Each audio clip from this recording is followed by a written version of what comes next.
The Federal Reserve System has been very much in the news lately, so I thought I would attempt to explain some things about the Federal Reserve System.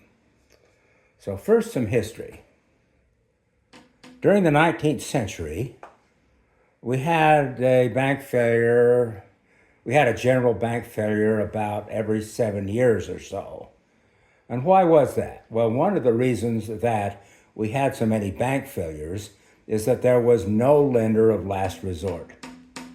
So in other words, periodically, credit would dry up and there was nobody willing to lend or restore credit. There was no lender of last resort. Okay? So because of that, we had the founding of the Federal Reserve System in 1913. And the structure of the Federal Reserve System was in part due to the accumulated knowledge of our famous banker J.P. Morgan. So the Federal Reserve was structured along the lines of the recommendations of J.P. Morgan.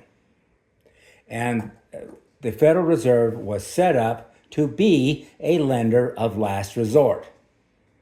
And by golly, that's what it did in response to the 2008 collapse. The Federal Reserve granted credit all over the United States, all over U.S. commercial banking, indeed all over the world. In the early 1930s, the Federal Reserve didn't quite do its job. And that's one of the reasons, probably, that the Great Depression was so severe. Okay, the Federal Reserve is owned by its member commercial banks. So the Federal Reserve is a quasi-public, quasi-private organization. It is in fact owned by the commercial bank system, but it is managed in part by the federal government. Okay, so the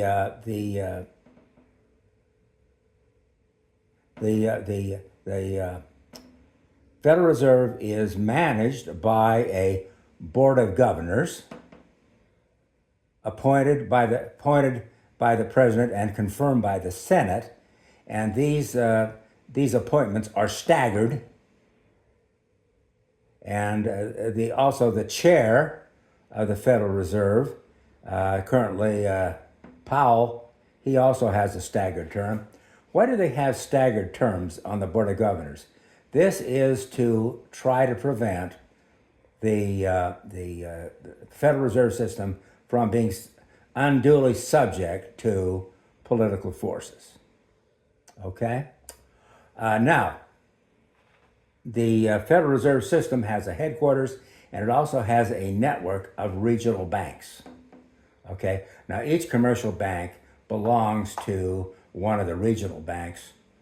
The banks in Utah belong to the San Francisco Regional Bank.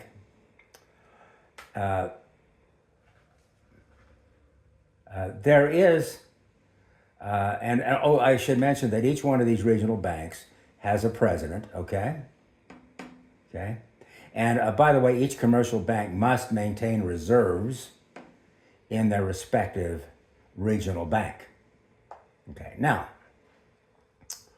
there is an organization within the Federal Reserve called the Federal Open Market Committee. The Federal Open Market Committee. Okay?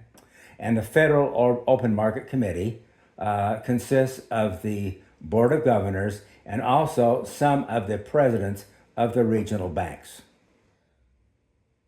The Federal Open Market Committee is the group that sets or pegs interest rates.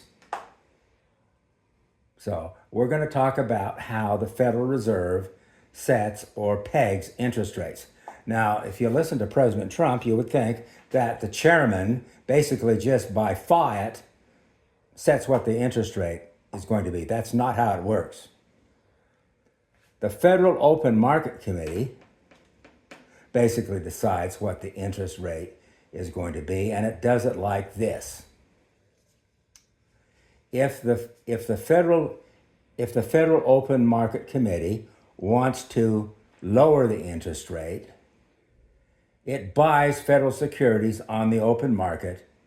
That adds to the money supply, and that will bring the interest rate down.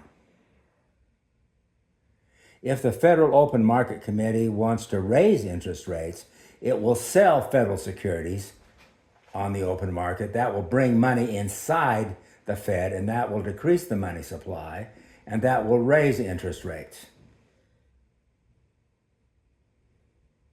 Now, what they're pegging with the Federal Open Market Committee is pegging is the Fed funds rate. And the Fed funds rate is the rate at which commercial banks borrow from each other at their respective regional banks. Okay? So I hope this helps explain the history of the Federal Reserve and how it runs. Thank you.